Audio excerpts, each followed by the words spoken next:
Assalamualaikum warahmatullahi wabarakatuh.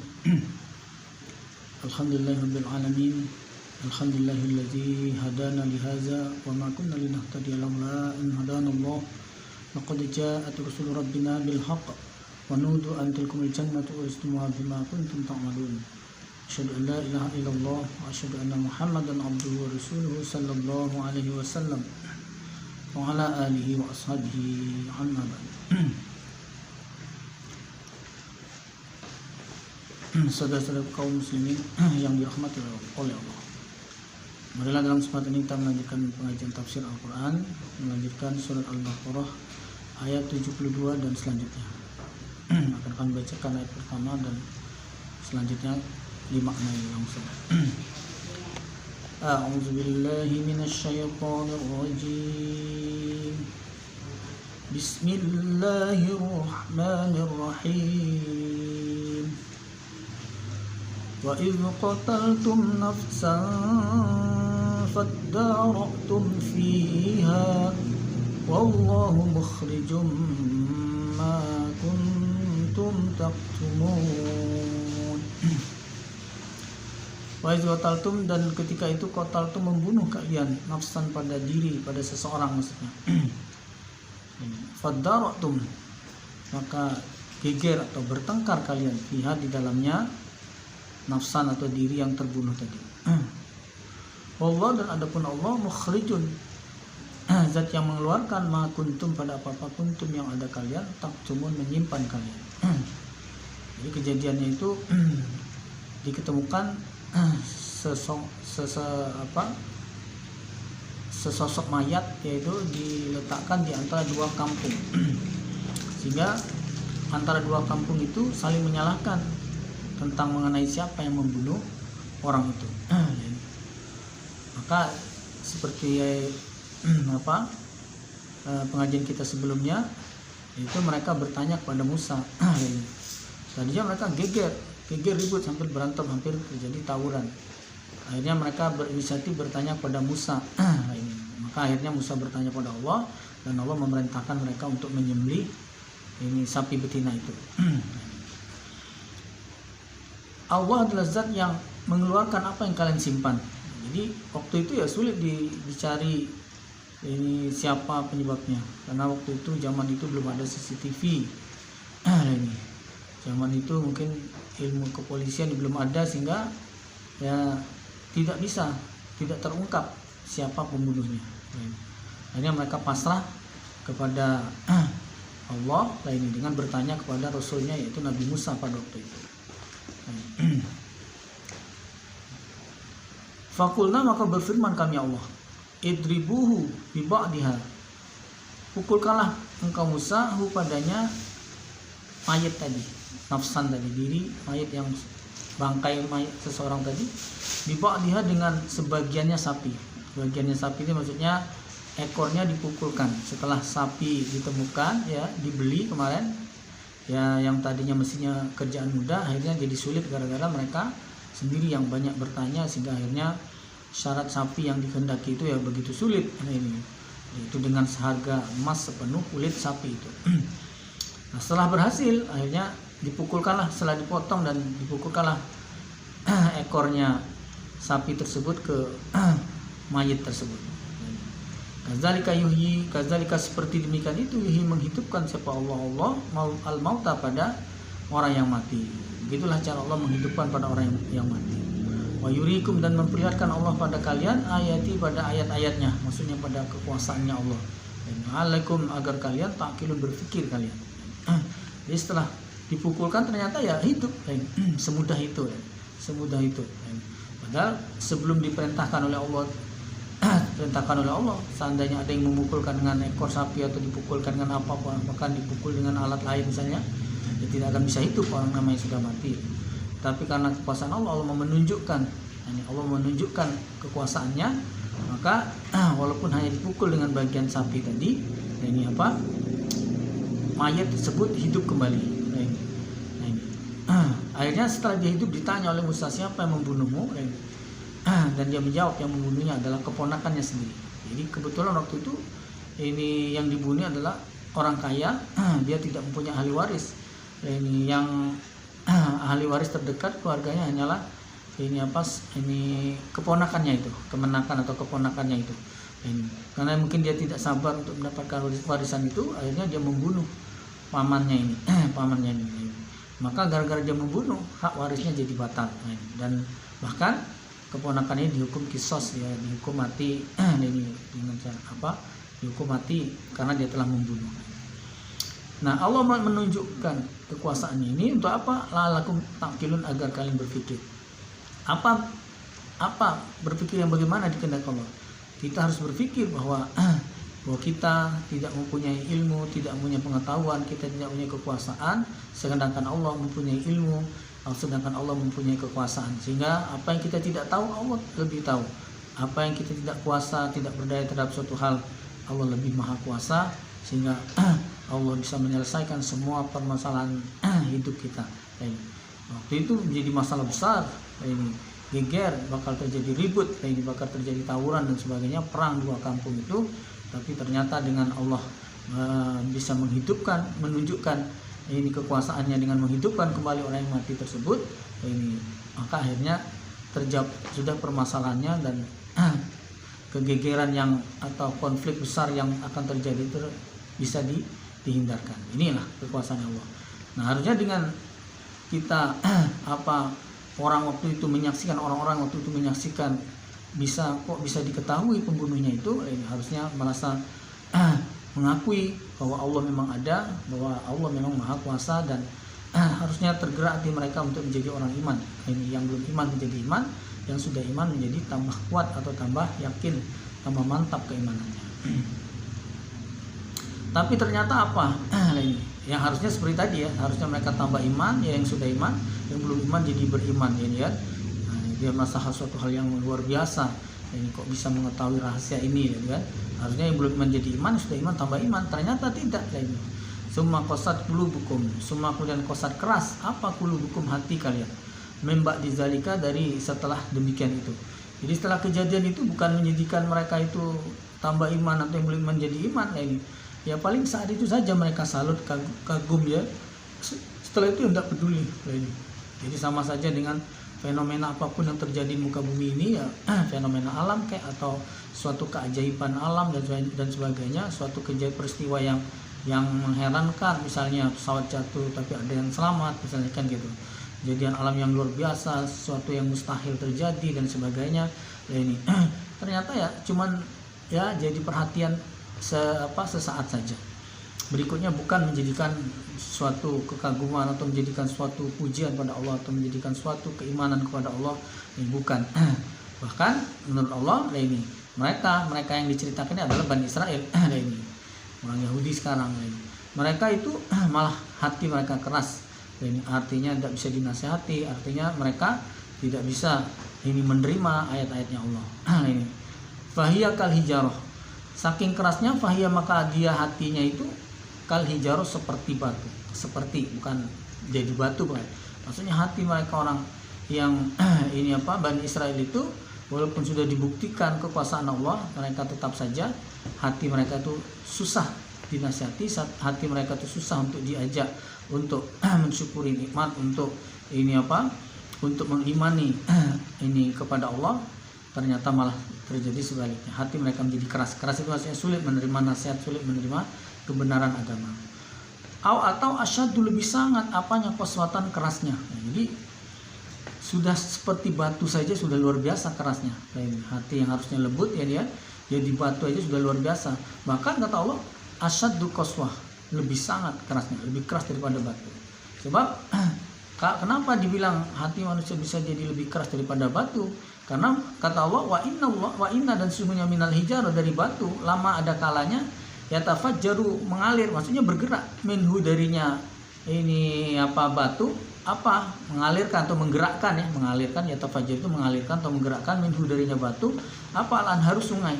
Jadi kalau misalnya ibarat ada batu dalam sungai, itu air sungai itu, ya, dengan arus pasang surut atau bergeraknya air itu, batu bisa bergeser, walaupun batu keras, ya, tapi dengan geraknya air itu batu bisa bergeser. Batu bisa bergeser. Begitu juga wa inna, dan sungguhnya minha darinya batu lama ada kalanya yashaqqaqu pecah, ya ini wa yakhruju maka mengeluarkan minhu darinya batu apa al-ma'u air. Jadi batu itu bisa jadi pecah. Kadang-kadang malah kita lihat ini apa batu yang besar ditetesi air, cuman tetesan bukan guyuran gitu. Tes lama-lama tahu-tahu ini apa bolong, atau tahu-tahu batu itu jadi klak pecah lah ini. Nah, jadi batu yang segitu keras saja karena air bisa bergeser. Batu yang begitu keras dengan tetesan air malah bisa pecah atau bisa bolong lah ini. Kemudian wa inna, sungguhnya minha darinya batu lama ada kalanya yahbitu lah ini bergeser atau bergerak min khasyatillah karena takut pada Allah. Bahkan batu pun bisa takut pada Allah. Batu ya bisa takut pada Allah. Sedangkan hati manusia tadi ini sekali dia tidak iman tetap tidak iman ini. Hidup tidak iman ini gitu. Jadi semboyan mereka sekali tidak iman tetap tidak iman ini. Hidup tidak iman. Nah, ini. Jadi sudah hidupnya tidak iman nah ini tetap ngotot tidak mau berubah, tetap jadi orang tidak iman.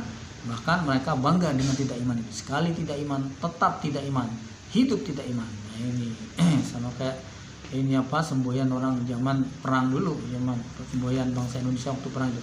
Sekali merdeka tetap merdeka kayak gitu kan. Nah, ini enggak, ini sekali tidak iman tetap tidak iman, hidup ini hidup tidak iman. Nah, jadi ngajak orang dia sendiri sudah tidak iman, ngajak orang ayo kita tidak iman ya, seperti itu. Ini manusia. Jadi hati manusia itu ya Allah gambarkan kalau tidak iman itu keras seperti batu, bahkan lebih keras lain. Nah, karena ya dibandingkan batu sendiri bisa bergeser, batu sendiri bisa pecah, lain batu sendiri bisa takut pada Allah. Sedangkan hati manusia yang tidak iman itu dia tidak takut pada Allah. Sekali tidak tetap tidak lain gitu. Wa ma'allah, dan tidak ada siapa Allah, tidak ada apa bighafilin dengan lupa, dengan lalai amma dari apa-apa tak malu yang beramal kalian.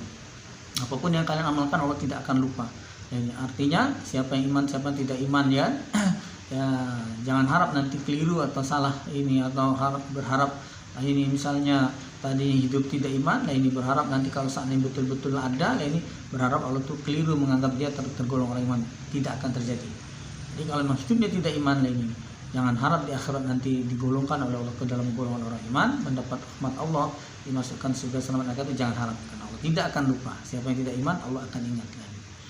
Ya kita lah ini. Kalau ada orang menyakiti kadang-kadang kita sulit untuk melupakannya kan gitu. Nah, tapi kalau kita nyakiti orang kadang-kadang kita lupa. Nah, orang itu yang ingat ya. Nah, apalagi Allah tidak akan lupa. Tapi bedanya kalau Allah, kalau orang yang menyakiti itu terus orang yang kufur, orang yang kafir itu terus dia bertobat, nah Allah terima. Kadang-kadang kita malah jeleknya itu ini kalau orang yang menyakiti kita dia bertobat atau dia minta ampun pada kita, nah kita malah tidak mau ngampuni, tidak mau memaafkan. Nah ini selalu kita menganggap dia jelek, selalu kita menganggap dia itu salah terus. Padahal orang salah itu selagi dia tidak bertobat. Nah ini orang kalau bertobat salah walaupun berbuat salah, apalagi walaupun berbuat salah ataupun salahnya besar, salahnya banyak, tapi dia kalau dia bertobat ini, maka di sisi Allah dia dianggap tidak bersalah. Jadi orang sudah bertobat dia ini maka dia sama dengan orang yang tidak ada dosa baginya. Padahal bersalah itu ya dosa, apalagi dosanya besar atau ini kesalahannya besar, ya dosanya besar. Tapi itu kalau Allah ini begitu dia tobat ini maka kesalahannya sudah dianggap tidak ada, sudah dianggap tidak ada. Kalau kita kadang-kadang masih membekas, masih kita dendam, masih kita dendam, itu tidak boleh, salah. Sambil saya ingatkan bahwa kita jangan merasa benar kalau ini apa, kalau kita orang salah pada kita ya, terus dia minta maaf terus kita tidak memaafkan, seolah kita punya hak untuk tidak memaafkan, karena dia yang salah dulu dia salah ini, terus dia minta maaf sekarang ini, terus kita tidak memaafkan, itu salah ini. Sebab orang yang sudah minta maaf itu oleh Allah sudah diampuni, ya kan? Kita yang tidak memaafkan, nah itu yang masih menanggung dosa, malah menanggung dosa. Harusnya kalau orang minta maaf kita maafkan, nah kita akan dapat pahala lebih besar daripada orang yang minta maaf tadi. Karena tobat, orang yang bersalah minta maaf atau kelakuan bertobat itu adalah kelakuan yang disukai, yang disayangi, disenangi oleh Allah.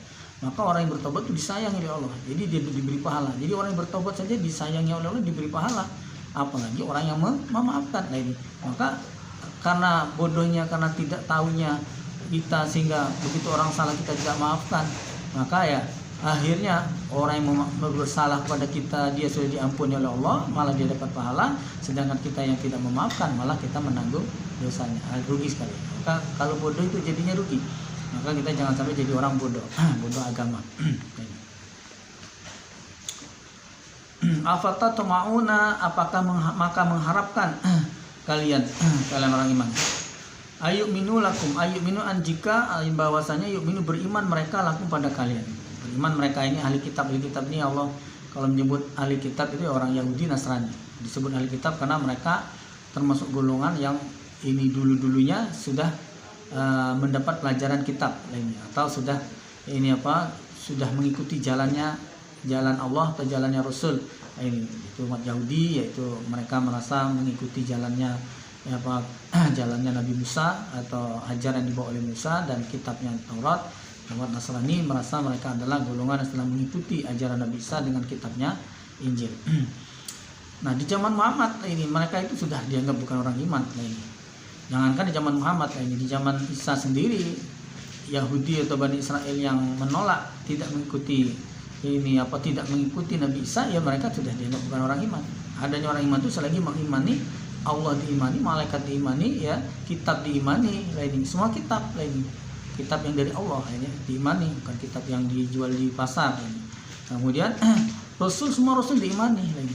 Jadi gara-gara dia menolak kerasulannya Nabi Isa, menolak kitabnya Isa, maka dia sudah mengkufuri 2 hal, bahkan jadi 3 hal, bahkan jadi keimanan dengan yang lain jadi hilang. Dia merasa beriman pada Allah, dia merasa beriman dengan kerasulannya Musa, tapi rusak keimanan Rasul dengan Musa itu dan rusak keimanan dengan Allah itu karena dia menolak beriman kepada Nabi Isa dan menolak beriman menerima kitab yang dibawa oleh Nabi Musa. Jadi rusak keimanan yang lain. Nah, ini. Jadi harus iman itu yang menerima semua Rasul, menerima semua kitab. Nah, ini. Apalagi setelah kedatangan Nabi Muhammad SAW mereka tolak, kitab Al-Quran pun mereka tidak terima. Mereka bukan menganggap suatu barang hak atau kebenaran, mereka menganggapnya istilah barang zaman sekarang di bahasa Indonesia itu hoax hoax. Mereka menganggap Quran ini hoax hoax. Padahal kitab Quran ini membenarkan, benar dan membenarkan. Boleh dicek, boleh dibuktikan, boleh dikaji secara sejarah, dikaji secara apapun silakan. Jadi kalau orang sulit percaya itu repot, sulit percaya ini. Dia kalau melihat langsung dengan mata kepala baru mau iman. Akhirnya ya sulit sendiri dia, sulit sendiri. Kalau kita enaknya jadi orang yang mudah percaya saja. Ya kalau pada orang lain mungkin orang mau menipu, tapi kalau Allah, kenapa Allah mau menipu kita? Allah sudah maha kaya, maha kuasa. Untuk apa menipu kita? Apa untungnya bagi Allah? Kalian orang iman, apakah kalian berharap orang-orang ahli kitab Yahudi Nasrani itu beriman pada kalian, percaya pada kalian? Artinya ya, kalian orang iman, orang iman, kalian jangan percaya, jangan berharap. Tidak usahlah berharap ahli kitab Yahudi Nasrani itu akan beriman pada kalian, akan percaya atau akan mengikuti kalian. Kenapa? Karena waqad kana dan sungguh kana telah ada farikun segolongan minhum dari mereka, Yahudi maupun Nasrani. Yasma'una mendengar mereka, telah mendengar mereka kalam Allah pada kalimatnya Allah, Quran. Mereka sudah dengar, mereka dengar ini Quran itu seperti apa Tapi ternyata bukan Quran maksudnya ya Quran maupun kitab mereka sendiri. Mereka sendiri sudah mendengar kitab mereka, mereka pun kadang sudah mendengar ayat-ayat Quran. Tapi summa yuharrifunahu. Kemudian merubah mereka padanya kitab kalam Allah tadi, baik kitab mereka maupun kitab Al-Qur'an ini.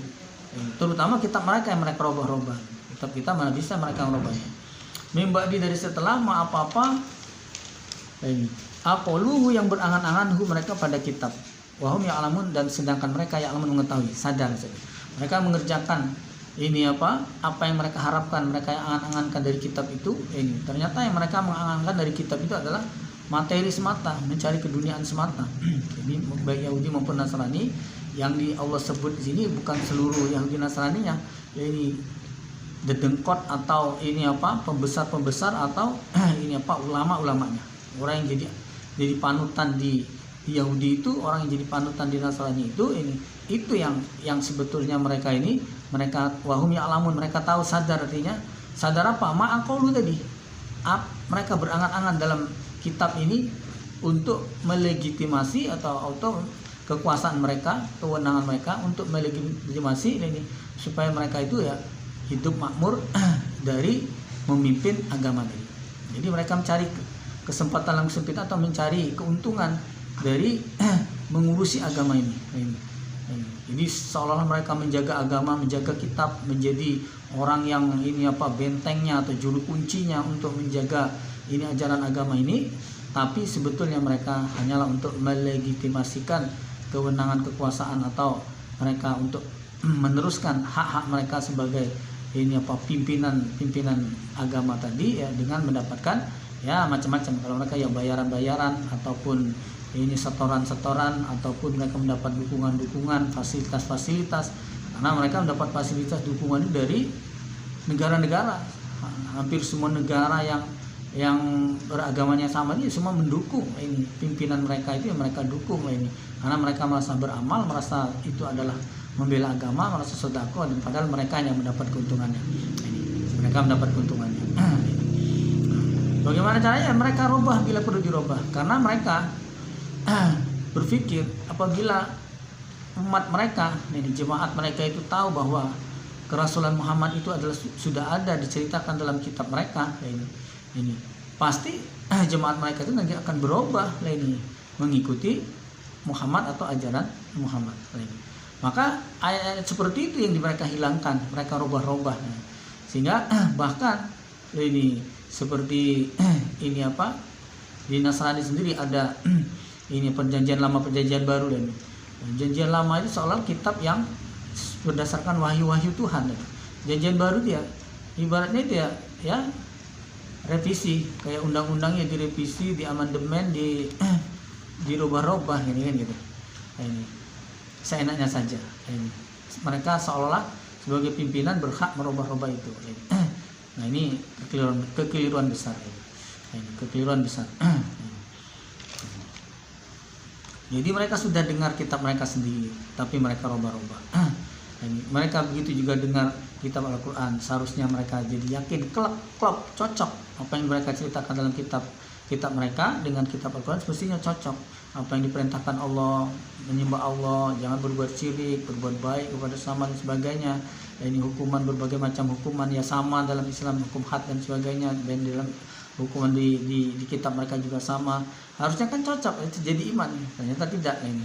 Mereka ini tidak mencocokkan itu, ini justru mereka merubah-rubah ini atau menghilangkan ayat, sehingga mereka merasa tetap menjadi pimpinan atau penguasa di agama mereka itu dengan mendapatkan fasilitas-fasilitas ini, dan jemaat mereka tidak berubah keyakinan mengikuti ajaran Nabi Muhammad. Jahat ini. Jadi apa yang kamu lakukan itu jahat, mengambil keuntungan dari agama ini jahat sekali.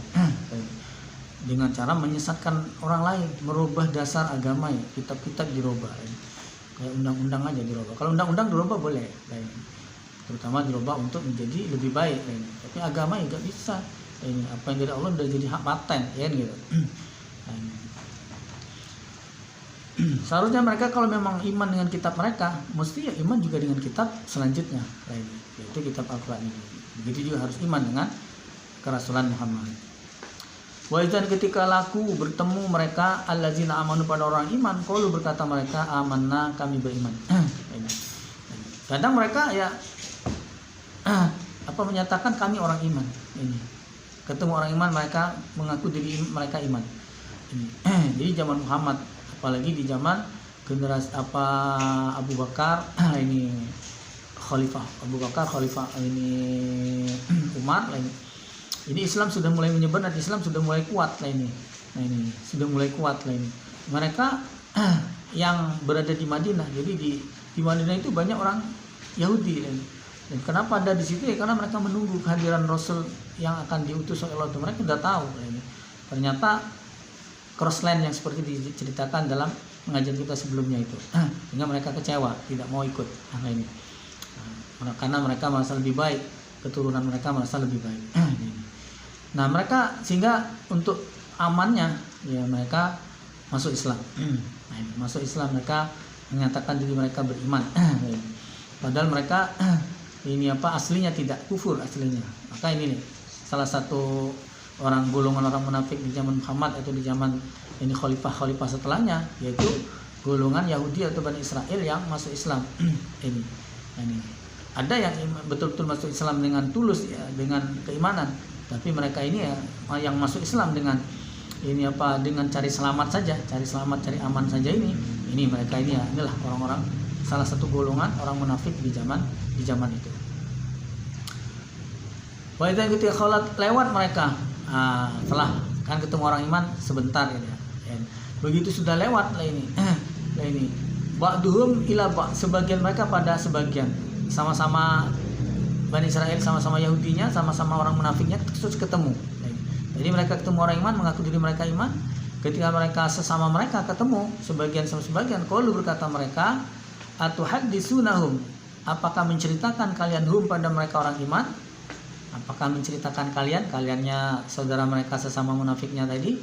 Apakah kalian menceritakan pada orang iman bima fatahallah, bima dengan apa-apa fatah yang telah membuka siapa Allah alaikum atas kalian liyuhajjukum supaya membantah mereka orang iman kum pada kalian bihi dengannya apa-apa fatah Allah yang telah Allah buka tadi inda rabbikum di sisi Tuhan kalian. Jadi setelah ketemu kamu ketemu sana orang iman tadi, apakah kamu membukakan rahasia yang telah Allah buka ini sehingga akhirnya kalau kamu bukakan nanti akibatnya mereka akan membantah kalian mereka akan membantah kalian. Jangan gitu, afala ta'qilun, apakah maka tidak ta'qilun berpikir kalian? Kamu kalau sampai menceritakan rahasia kita yang dibuka oleh Allah dalam kitab kita itu, ini berarti kamu itu ya menghancurkan dapur kita sendiri.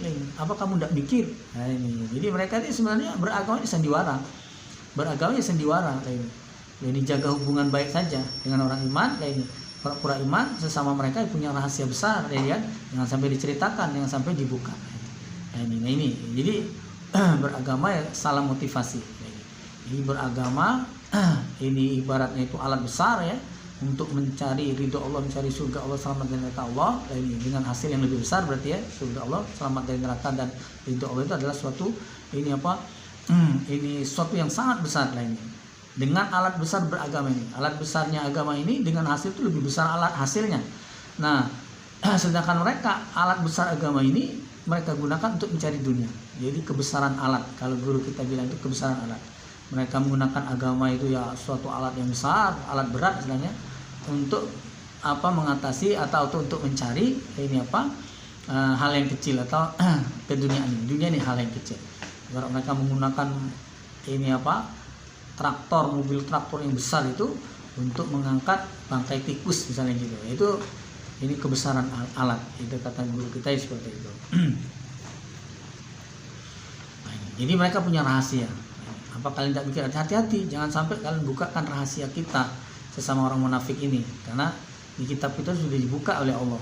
Jangan diceritakan ini. Jadi yang penting jangan bocor di mulut, biarlah bocor di perut. Mereka jangan sampai tahu dari mulut kita. Tahu sendiri terserahlah. Yang penting jangan dari mulut kita. Gitu. Ini mereka ya seperti itu.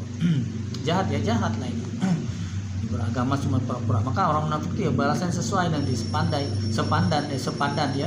Nah ini dibandingkan orang kafir hanya masuk neraka saja jahanam, sedangkan mereka di dasar keraknya jahanam, lebih bawah, lebih panas, lebih berat. Nah mereka kok berbuat seperti itu? Sesama mereka saling rahasia ini. Awala ya'lamun kata Allah. Awala apakah tidak yang mengetahui mereka? Anallah sungguhnya Allah yang mengetahui dia Allah mayusiruna pada apa yang mereka rahasiakan, samarkan, wa mayulinu dan pada apa yang mereka tampakkan. Nah ini. Mereka kok berhasil itu seolah-olah mereka beranggapan Allah itu tidak tahu pada yang Allah mereka rahasiakan. Nah ini. Padahal Allah tahu, jangankan yang mereka tampakkan, yang mereka rahasiakan pun Allah tahu. Nah ini. Allah tahu. Nah ini. Ini menunjukkan mereka sebenarnya tidak iman seperti itu. Jadi, mereka lebih menjaga rahasia dari manusia. Sedangkan mereka sendiri berhasil itu Allah dengar. Mereka tidak berhasil pun apa yang dalam hati mereka pun Allah tahu. Apalagi mereka saling komunikasi sesama munafiknya seperti itu. Apa mereka itu menyangka Allah tidak tahu? Nah kan gitu. Jadi di sini menunjukkan bahwa mereka sebetulnya tidak iman, tidak percaya dengan Allah. Maka wa minhum, dan sebagian dari mereka ahli kitab, ya Yahudi maupun ya Nasrani. Kenapa ummiyuna, orang yang ummi? Istilah ummi di sini dia tidak ngerti, bodoh.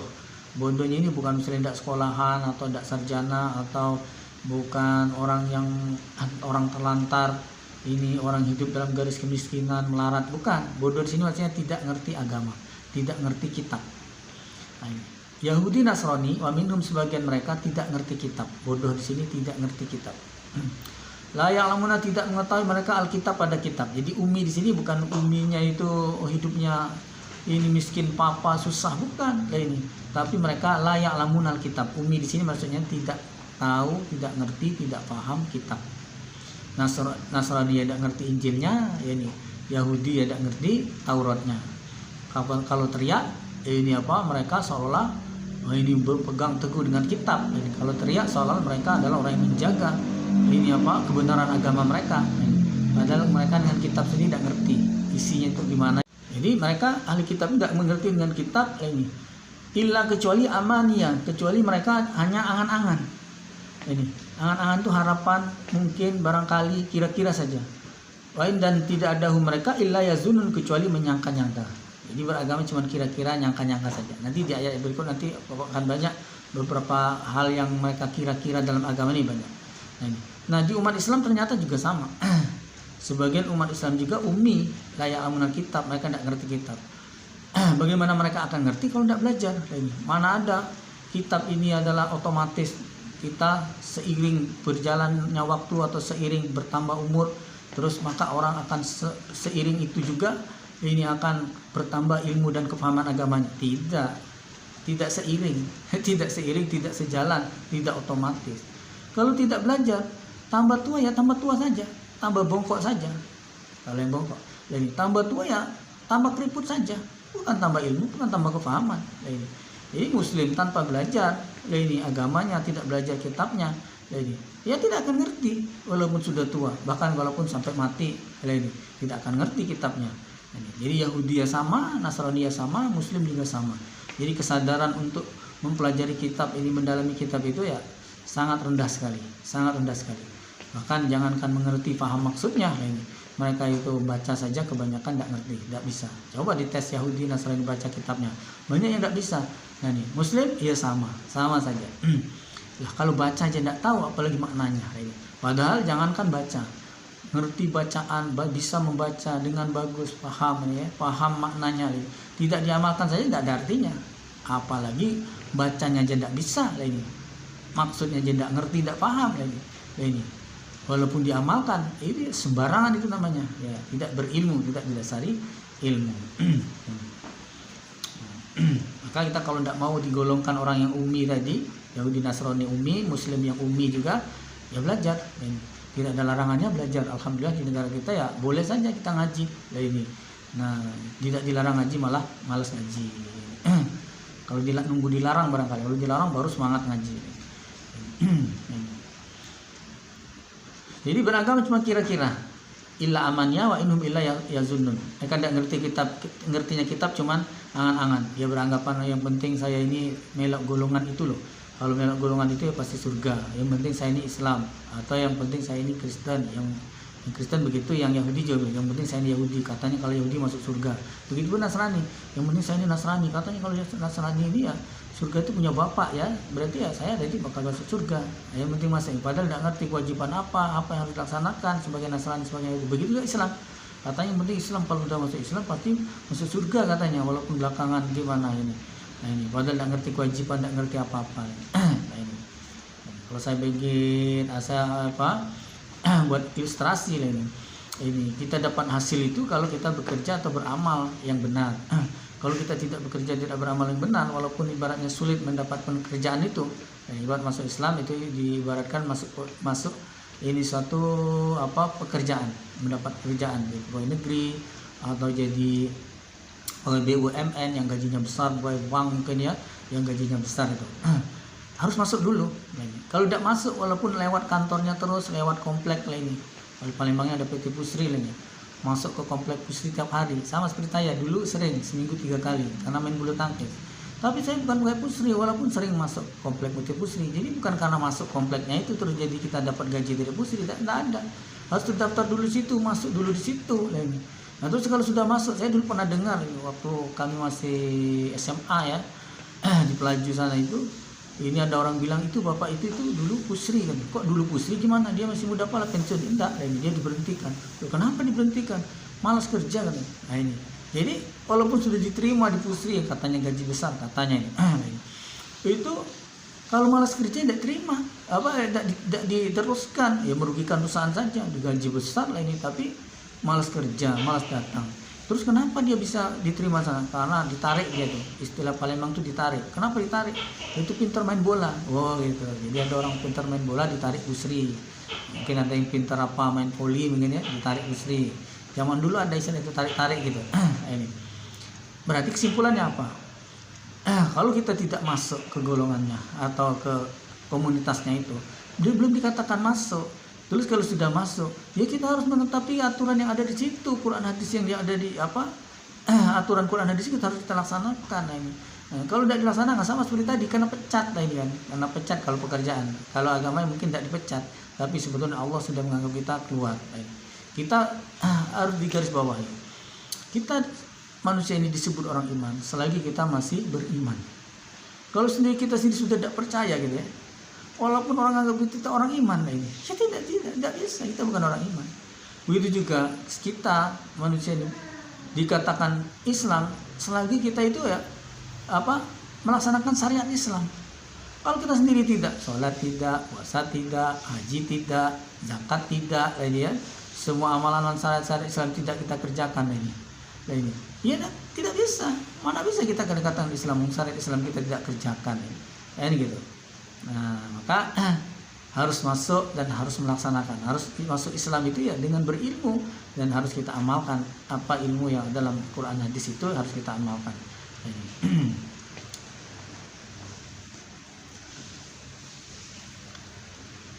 Jadi dia sekali lagi sama artinya umat Yahudi, Nasrani maupun Muslim dan kebanyakan tidak ngerti kitab.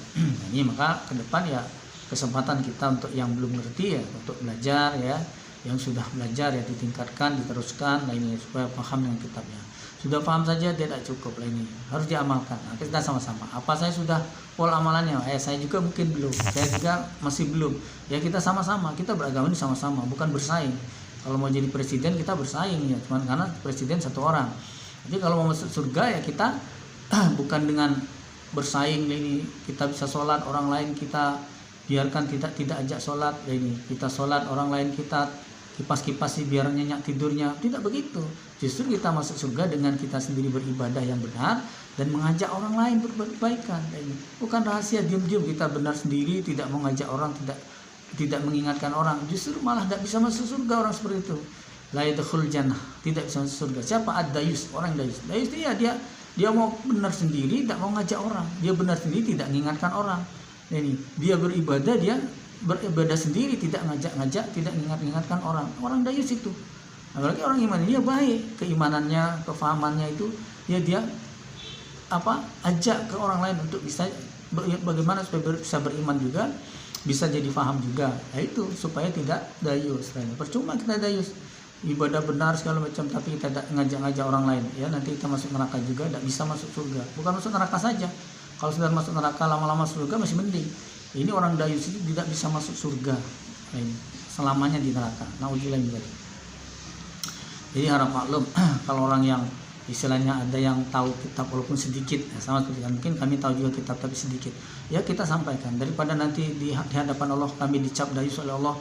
Kenapa kamu tidak ngajak-ngajak orang? Kenapa kamu tidak nyiar-nyiarkan ke orang lain sebagainya? Nah ini sudah ya Allah. Nah, ini sudah disiar-siarkan lain.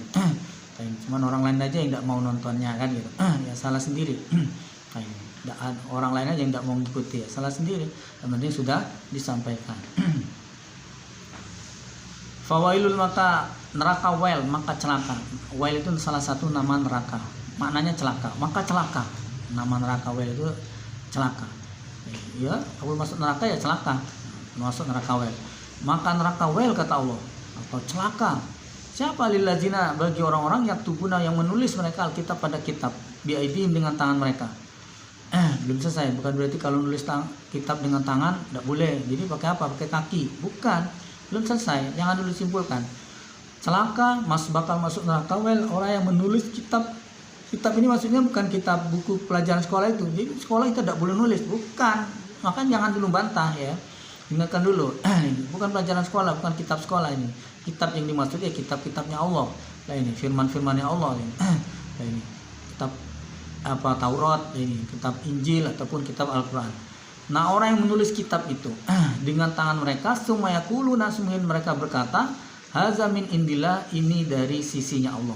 Maksudnya sebetulnya itu bukan firman Allah, tapi dia sendiri yang ngarang, membuat ayat baru, membuat firman baru, lain dan sebagainya, lain ini untuk kepentingannya sendiri. Lain. Kemudian mengatakan ini dari Allah ini ayat Allah ini, padahal itu bikinannya sendiri.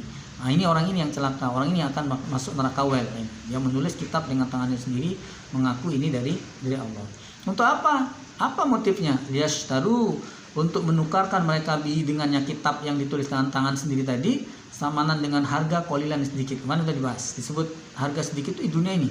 Dunia seisinya full, penuh ini, itu sedikit menurut Allah. Karena dunia seisinya penuh ini ya, untuk ditukar akhirat itu tidak bisa. Lain, tidak bisa. Lain.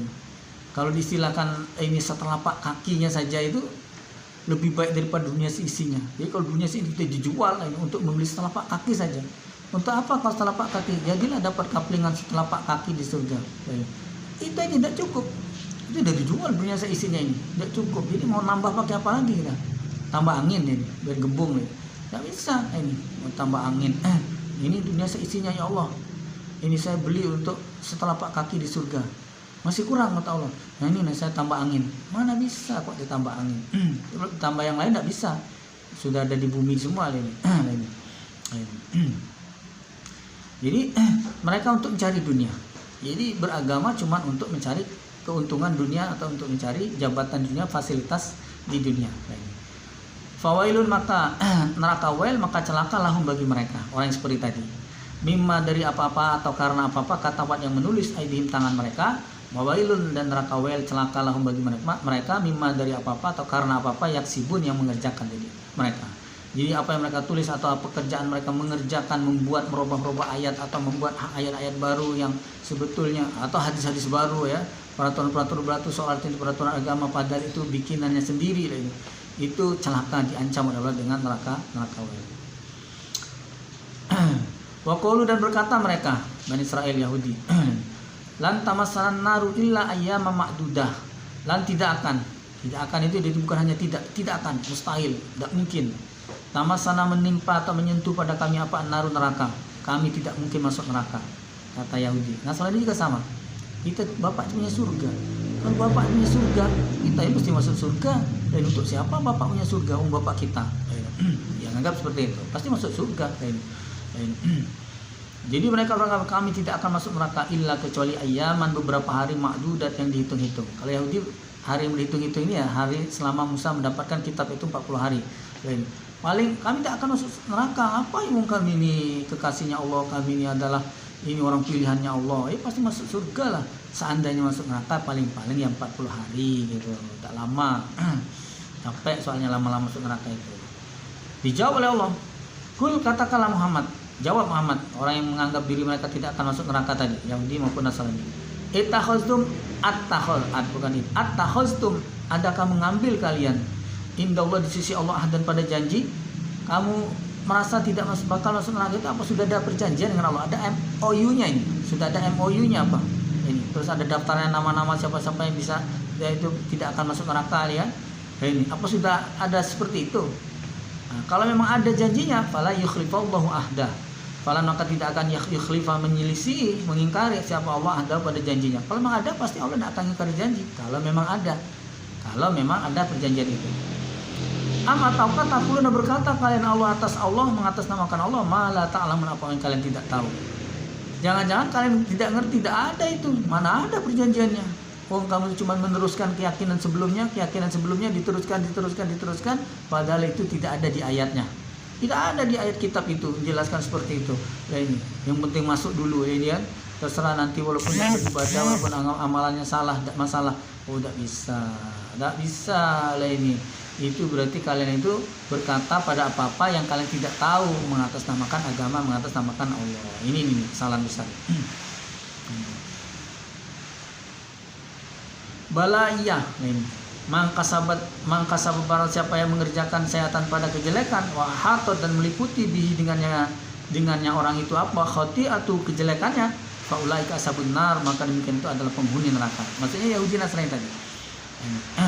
Mereka mengerjakan kejelekan. Kejelekannya itu tadi, merubah kitab tadi, menambah kitab tadi.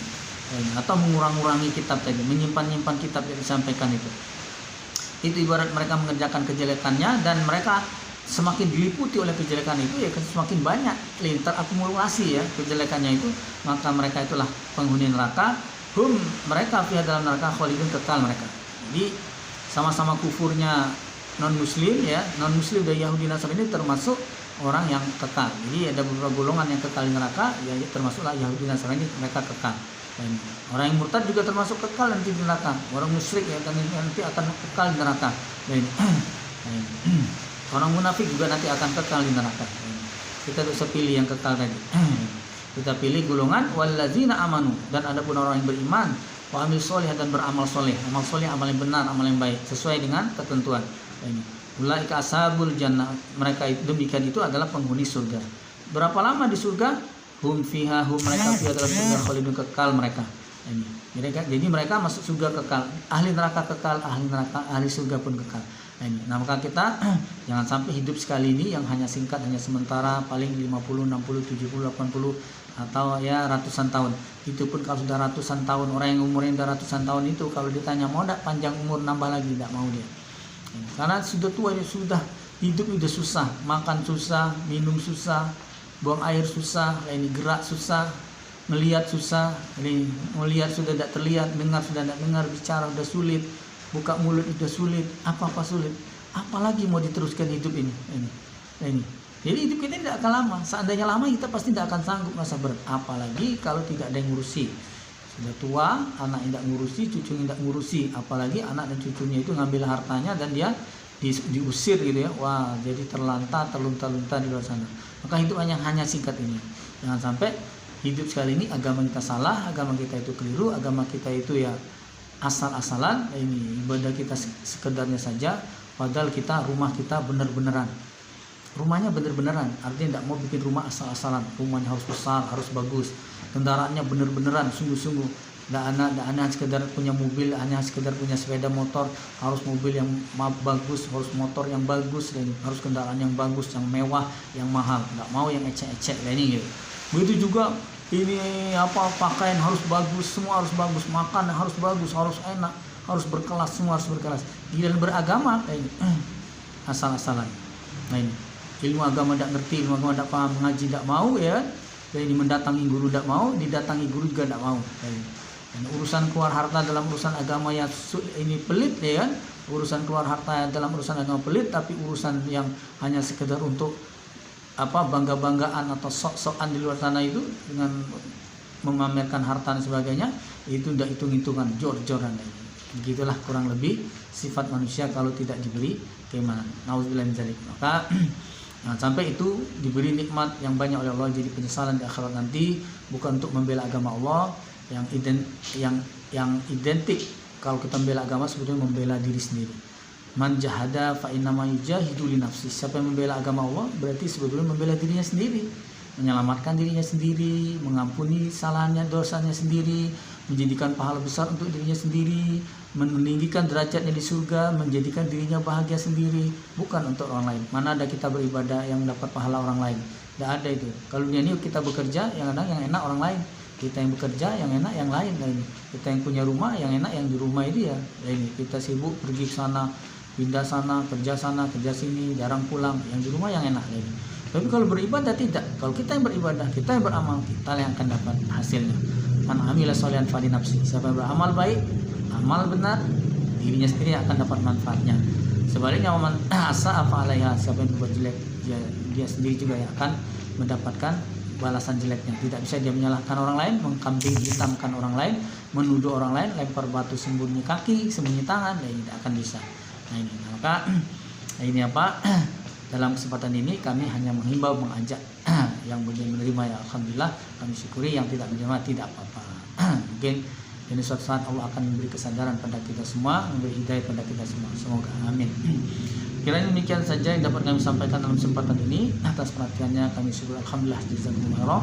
Kalau ada kata yang kurang berkenan, mengganggu atau menyinggung perasaan Bapak-bapak, ibu-ibu, saudara-saudara sekalian, saudara-saudaraku kaum muslimin maupun yang belum muslimin lain, kami mohon maaf yang sebesar-besarnya. Kalau ada yang belum bisa menerima maaf, ini kalau bisa menerima maaf hanya dengan kami datang ke rumahnya terus diajak makan, ya boleh. Ini apa, Mas Ali, ini saya kebetulan namanya Ali. Ini saya tersinggung dengan nasihat Anda itu. Jadi gimana Pak Leni? Anda harus datang ke rumah saya. Gimana ini alamatnya? Gimana, mau dijemput apa mau datang sendiri? Boleh, enggak apa-apa. Diantar, dijemput boleh, lain berangkat sendiri boleh. Jadi apa caranya Pak? Pengajian boleh. Jadi datang terus diajak pengajian ya boleh, atau datang terus kami mau ngajak makan boleh. Kami mau bagi-bagi rezeki boleh juga. Kami mau marah-marah boleh, kalau cuma marah saja. Marah saja tapi jangan yang lain. Sebab urusan lain ini banyak ini. Jangan sampai ini buang waktu hanya untuk mendengarkan marah-marah. Ya repot lain kan, rugi kita hanya mubazir waktu saja. Itu itu. Ini demikianlah dalam kesempatan ini sekali lagi kami ucapkan terima kasih, alhamdulillah, jazakumullah khairan. Assalamualaikum warahmatullahi wabarakatuh.